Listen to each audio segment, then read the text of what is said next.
काफी दिनों से कुछ भगत भाई बहनों की शंकाएं दास के पास में इकट्ठी हो गई थी और ये सबसे पहली शंका है एक बहन की। भाई एक शंका है, समाधान करो प्लीज, और ये मैसेज ग्रुप में मत डालना। भाई मैं फोन 1 मिनट के लिए उठा लो प्लीज। अच्छा भाई, मेरी शादी एक समाज वाले लड़के के साथ हुई है और शादी को 2.5 साल हो गए हैं। मेरे पति कभी पिता नहीं बन सकते, लेकिन उनको बच्चा चाहिए, तो मुझे डॉक्टर के पास एक नई टेक्नोलॉजी से बच्चे को गर्भ धारण करवाना चाहते हैं, क्योंकि उनको ये बच्चा चाहिए और एक बच्चा मिलने के बाद वो फिर संभोग क्रिया नहीं करेंगे। तो क्या ऐसा कर सकते हैं हॉस्पिटल जाकर? और मेरे जो भगत जी हैं वो भक्ति मार्ग में नहीं लगे हुए हैं, क्या ऐसा करने से मेरी मर्यादा टूटेगी? क्योंकि वो मुझे भक्ति करने से नहीं रोकते हैं, लेकिन उनको बच्चा चाहिए।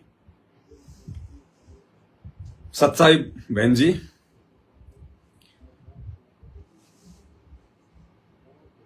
देखो बड़ी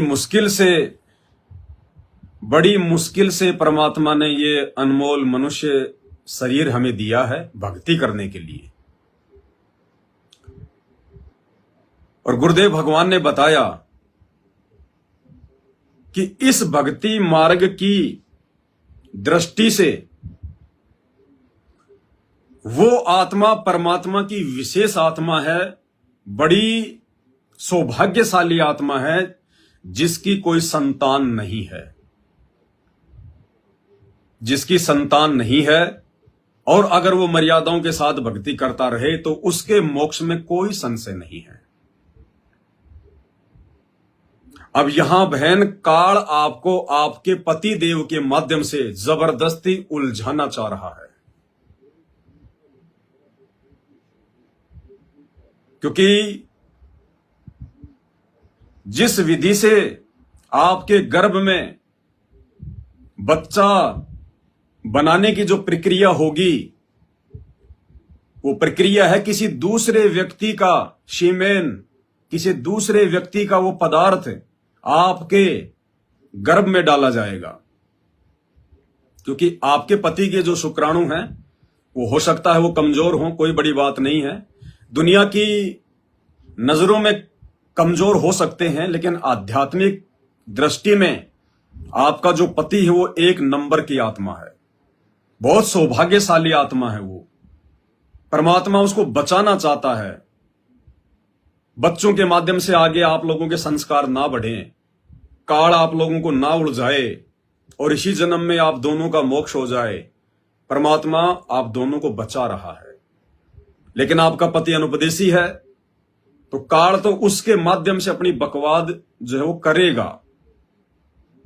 और आपने जो मैसेज में लिखा है कि क्या मैं ऐसा कर सकती हूं, इसका मतलब ज्ञान ढंग से अभी आपको भी समझ में नहीं आया, ज्ञान की गहराई में अभी आप भी नहीं जा पाई हो परमात्मा के मिशन को, और अपने आत्म कल्याण के विषय में आप भी अच्छे से नहीं समझ पाई है, वरना आपको यह बात बोलने की आवश्यकता ही नहीं थी।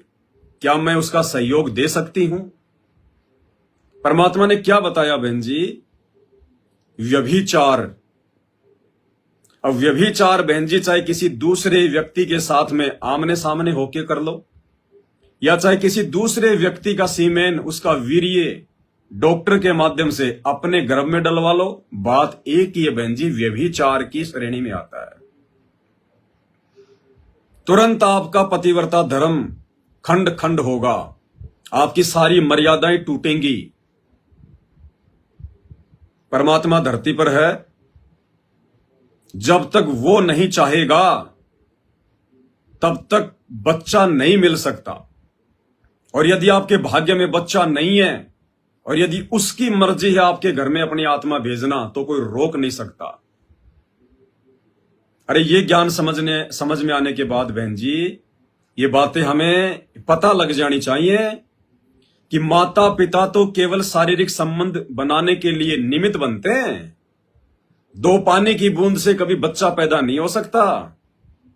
माता पिता के शारीरिक संबंध बनाने से, दो पानी की बूंद से, उनके आपस में मिश्रण से आप एक गुब्बारा तो बना के दिखा दो, आप एक नेल कटर तो बना के दिखा दो, दो पानी की बूंद से। बच्चे के खेलने का एक वो झुंझुना तो बना के दिखा दो, दो पानी की बूंद से। और ये इतना हार्ड शरीर, इसके अंदर ये कैसे कैसे अंग, ये दिमाग, आंख, नाक, कान, अंदर इसके क्या क्या जो है वो भरा पड़ा है। ये ऐसे बन जाती हैं क्या? दो पानी की बूंद से बन जाती हैं? अपने आप बन जाती हैं क्या? ऑटोमेटिक बन जाती हैं क्या? परमेश्वर की रजा, गुरुदेव भगवान की रजा, पति और पत्नी तो केवल निमित्त बनते हैं, माध्यम बनते हैं। इसलिए बहन, दास की आपसे प्रार्थना है, थोड़ा ज्ञान को आधार बनाओ। परमात्मा आपको काल के षड्यंत्र से बाहर निकाल रहा है सदा सदा के लिए। इसी जन्म में आपका मोक्ष, और आप जबरदस्ती अपनी अज्ञानता और अपने पति के दबाव में आकर, क्योंकि दबाव में वो ही आएगा जिसको ज्ञान नहीं होगा। जिसको ज्ञान हो जाएगा वो तो ब्रह्मा विष्णु महेश के दबाव में नहीं आ सकता, काल के दबाव में नहीं आ सकता। ये सांसारिक जो पति हैं, ये तो है कौन से खेत की मूली। आप अपना काम बिगाड़ने की दिशा में आगे बढ़ रही हो, और जबरदस्ती परमात्मा किसी के साथ नहीं करता। बहन ध्यान रखना, मालिक अपनी प्रोसीजर के हिसाब से चलता है, काल के साथ एग्रीमेंट है, बाई फोर्स नहीं करेगा। आप यदि जबरदस्ती डॉक्टर के पास जाके, और जैसा डॉक्टर कहेगा उस हिसाब से यदि आपने अपने पेट में बच्चा डलवाया, तो बहन जी आगे के लिए आप खुद ही जिम्मेदार होंगी फिर।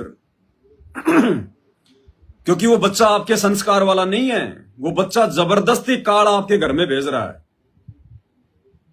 और आगे चल के वो बच्चा आपकी सेवा करेगा या आपका क्या करेगा, आपके जीवन को सुखमय बनाएगा या फिर वो नरक बनाएगा, क्योंकि वो बच्चा आपके संस्कार का नहीं है, वो काल के संस्कार का है।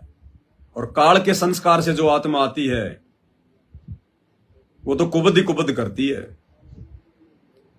पूरी जिंदगी खून के आंसू रोगी, पूरी जिंदगी। ना तुम भक्ति कर पाओगी, ना वो भक्ति कर पाएगा, और ना फिर उस समय परमात्मा के आगे रोने से परमात्मा कोई मदद कर पाएगा। एक सत्संग सुनाता हूं तुम्हें गुरुदेव भगवान का, जो वर्तमान में हिसार जेल से आया है। हिसार जेल वाली जो विशेष संदेश आ रहे हैं, विशेष संदेश नंबर 14, क्या कह रहे हैं उसमें परमात्मा, कि यदि आप एक भगत हैं और आपके कोई संसार और आपके यदि कोई संतान नहीं है, तो गुरुदेव ने कहा कि आप एक नंबर की आत्मा है, परमात्मा की एक नंबर की। और यदि कोई भक्ति कर रहा है, भगत है, और यदि उसके बेटा नहीं है, बेटी है और बेटा नहीं है, तो परमात्मा ने बताया वो दूसरे नंबर की विशेष आत्मा है, भगवान की दूसरे नंबर की विशेष आत्मा। क्योंकि बेटे से फिर आगे हमारे संस्कार और बढ़ते हैं। बेटी को तो हम शादी कर देंगे, अगले घर वो चली जाएगी, काम खत्म। लेकिन बेटा माता पिता के संस्कारों को बढ़ाता है। तो परमेश्वर ने बताया कि सबसे उत्तम आत्मा तो वो है जिसकी कोई संतान नहीं है, और उससे भी उत्तम आत्मा वो है जिसने शादी नहीं की, कोई झंझट ही नहीं, कोई लेन देन ही नहीं। तो एक नंबर पे तो वो है जिसकी शादी नहीं हुई, दूसरे नंबर पर जिसकी शादी हो गई लेकिन उसके संतान नहीं है, और तीसरे नंबर पर जिसके संतान है लेकिन बेटा नहीं है, बेटी है। परमात्मा के मुख कमल से सुन लो। और उसके बाद भी यदि आपने अपने कर्म फोड़ने हैं अपने पति के दबाव में आके, पति को तो पता नहीं क्या क्या चाहिए, वो तो अनुपदेशी है, उसको तो ज्ञान नहीं है। तुम्हें भगवान ने ज्ञान किस लिए दिया? संघर्ष करने के लिए दिया। लेकिन तुम्हारे मैसेज से ये साफ साफ झलक रहा है कि बहन जी 50% तुम्हारी भी बच्चा पैदा करने की इच्छा है। इसका मतलब अभी भगवान का ज्ञान आप अब अच्छे से समझ नहीं पाई। परमात्मा आपको बचा रहे हैं और आप जी फंसने जा रही हो। तो सतगुरु रामपाल जी भगवान क्या कह रहे हैं इस विषय में, क्योंकि दास किसी को कोई उल्टी सीधी सलाह नहीं देगा। देखो जो सांसारिक लोग हैं उनको तो ये बातें बिल्कुल उल्टी लगेंगी, क्योंकि उनको इस प्रोसीजर का ही नहीं पता बेचारों को। लेकिन जो अध्यात्म से जुड़े हुए भाई बहन हैं, जो संत रामपाल जी के भगत हैं, वो इन बातों को समझ पाएंगे कि हाँ क्या सही है और क्या गलत है। क्या कह रहे हैं परमात्मा, सुन लो। तो भाव ये है कहने का, अगर बेटा नहीं है ना और भगत है, उसके सब भगवान धरती पर नहीं। प्रथम तो वो है जिसका कति संतान नहीं, वो भगवान। दूसरा वो है जिसका बेटा ना हो, बेटियां की करके शादी वृद्धावस्था में अपना लेकर मारा जाता है। और बेटी वहां बैठी भी माँ बाप की चिंता करेंगी और कोई ना कोई सुविधा उनको देती रहेगी। और बेटा छाती पर रह के भी खून फूक के जाएंगे, कति साफ दिखाई दे रहे, इसमें कोई मानो तो ना मानो। लेकिन बेटे भी हैं, ठीक है, और उनमें वो भी भक्ति करो, आप भी करो, कुछ दिन में उनको समझ आ जाएगी, पुत्र वधू भी भगवान से डरने वाली हो जाएंगी, माँ बाप का ध्यान रखें। वैसे कोई विकल्प नहीं इसका। लेकिन इस दुख को हम अच्छा मानते हैं पुत्र ना होने से। हम तो काल ने गधे बना रखे हैं। जितना कष्ट हमें रहे और वजन लग जा रहा है तो हम सीधे चाला और कम हो जाता मानने को नहीं। तो आपने सुन लिया अपने गुरुदेव भगवान के मुख कमल से। इसके बाद भी अगर आप गलती करना चाहती हैं तो ये आपकी अपनी सलाह होगी, आपकी अपनी मर्जी होगी। लेकिन फिर आने वाले समय में इसके लिए जिम्मेदार भी आप स्वयं ही होंगी। तो दास की तो यही प्रार्थना है, संघर्ष करो, लड़ना नहीं, झगड़ना नहीं है। प्यार प्रेम से अपने पति को बोल दो कि जब मेरे संस्कार में भगवान ने कोई बच्चा दिया ही नहीं है तो मैं किसी दूसरे का बच्चा अपने पेट में क्यों डालूं? क्या तुम्हारे अलावा किसी दूसरे का सीमेन यदि मैं अपने गर्भ में डलवाऊंगी तो क्या इससे मेरा पतिव्रता धर्म नष्ट नहीं होगा? क्या मैं व्यभिचारिणी की जो है संज्ञा में नहीं आऊंगी? क्या तुम्हें इस बात का आजीवन नहीं पता चलेगा कि वो बच्चा तुम्हारा नहीं है, किसी और का है? क्या मुझे इस बात का पता नहीं चलेगा कि ना जाने वो किसका है? कोई शराबी है, कोई कबाबी है, कोई ऊंची सोच वाला है, कोई घटिया सोच वाला है, कैसा भी हो, लेकिन दूसरे का सीमेन अपने गर्भ में कौन डलवाएगी? समझदार औरत नहीं डलवा सकती। अगर तुम्हारी पुत्र प्राप्ति की भी अगर इच्छा है और यदि तुम ये भक्ति भी मर्यादा में रह के करते रहोगे तो परमात्मा बेटा भी दे देता है। ये लाल देना तो उसके हाथ में है, दुनिया को दे रखा है। एक तुम्हें दे देगा तो कौन सी बड़ी बात है। लेकिन मालिक को पता है कि तुम मर जाओगे, तुम फंस जाओगे, काल तुम्हें यहीं पे भुलो लेगा, डगमग कर देगा, भक्ति कर ही नहीं पाओगी। जिनके बेटा बेटी हैं उनका हालचाल पूछ लो एक बार जाके।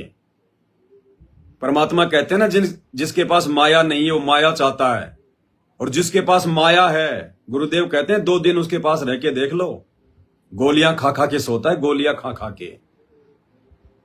मीठा डॉक्टर ने बंद कर दिया, वजन उठाना डॉक्टर ने बंद कर रखा, घूमना फिरना डॉक्टर ने बंद कर रखा, दाल का पानी भी छान छान के पीते हैं, छान छान के।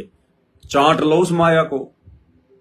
तो बहन जी जिनके बेटा बेटी है ना, एक बार उनके घर पे जाके उन भक्तों से पता कर लो कि तुम कितने सुखी हो अपनी संतान से, उसके बाद मांग लेना परमात्मा से। और एक ही चीज मिलेगी बहन जी, इस मार्ग में आने के बाद में चाहे तो भौतिक सुख सुविधा मांग लेना और चाहे मोक्ष मांग लेना। परमात्मा कहते हैं एक फैसला कर लेना, मोक्ष चाहिए या फिर ये काल के ये खिलौने चाहिए। दे देगा परमात्मा, लेकिन मोक्ष से वंचित रह जाओगी। और फिर अगले जन्म में काल सूरी बना के छोड़ेगा। 12 बच्चे जन्मोगी, 12 ना डॉक्टर की जरूरत, ना कोई दाई की जरूरत, ना अपने पतिदेव से पूछने की जरूरत है। 12 बच्चे। फिर बनाएगा काल कुतिया 8 7 बच्चे बिना टेक्नोलॉजी के। अब ये आपके ऊपर निर्भर करता है बहन जी। ज्ञान समझ में आ गया, मोक्ष चाहिए, तो बहन जी ज्ञान आधार से संघर्ष करो। पति नहीं मानता है, ज्यादा से ज्यादा क्या करेगा तुम्हारा पति? 2-4 थप्पड़ मार देगा, घर से बाहर निकाल देगा, इससे ज्यादा तो कुछ करने से रहा। इतना संघर्ष तो करना पड़ेगा बहन जी, अगर आत्म कल्याण चाहती हो तो। अगर बेटा तुम्हारे भाग्य में होता, तुम्हारे संस्कार में होता, तो परमात्मा दे नहीं देता क्या? और संस्कार काटने तो भगवान धरती पे आया हुआ है। संस्कारों को काटने के लिए तो परमात्मा ने हमें भक्ति दी है, और हम परमात्मा से संस्कार जो है बल्कि बढ़ाने की प्रार्थना कर रहे हैं कि परमात्मा मेरे संस्कार बढ़ाओ, परमात्मा मेरे संस्कार बढ़ाओ, मुझे बेटा दो। तो ये ज्ञानहीनता है बहन जी। मालिक कहते हैं यो सौदा फिर नाई रे संतो, यो सौदा फिर नाई। चूक जाओगी बहन जी, चूक जाओगी। एक लेवा एक देवा दूतम, कोई किसी का पिता नहीं पुतम। ऋण संबंध जुड़ा सब नाता, अंत समय सब 12 बाटा। इस लेन देन के चक्कर में तो हम अनंत युगों से काल के षड्यंत्र में फंसे हुए हैं, और यही परमात्मा काटने आता है। लेकिन वही बात है, परमात्मा कहते हैं हमारी स्थिति तो बिना ज्ञान के ऊंट जैसी हो गई। ऊंट पे सामान रखो तो भी वो अरड़ाएगा, और सामान नीचे उतारो तो भी वो अरड़ाता है। तो भगवान संस्कार बढ़ाए तो रोना ही रोना, और भगवान संस्कारों को हल्का करे तो भी हम रोते हैं, दुखी होते हैं। तो बहन जी ये अभी ज्ञान आपके हृदय में अच्छे से समाया नहीं है। परमात्मा से अरदास करो, मालिक से प्रार्थना करो कि परमात्मा मैं तो बुद्धिहीन हूं, जड़मती हूं, नादान हूं। परमात्मा मेरे मन में ये बात आप भी कैसे आ गई अपनी पति का सहयोग करने की? अप्राकृतिक तरीके से बच्चा पैदा करने की। जब मेरे भाग्य में भगवान ने नहीं दिया तो जबरदस्ती करने वाले हम कौन है भाई? और जबरदस्ती यदि हम करेंगे तो फिर काम बिगड़ेगा ही बिगड़ेगा, जीवन नरक बनेगा ही बनेगा। तो दास की प्रार्थना है बहन जी, बाकी आपकी अपनी मौज, आपकी अपनी मर्जी। दास को तो परमात्मा ने जितनी बुद्धि दी है उस आधार से दास तो उतना ही कह सकता है, उतना ही आपको बता सकता है। बाकी करना ना करना आप लोगों के ऊपर है।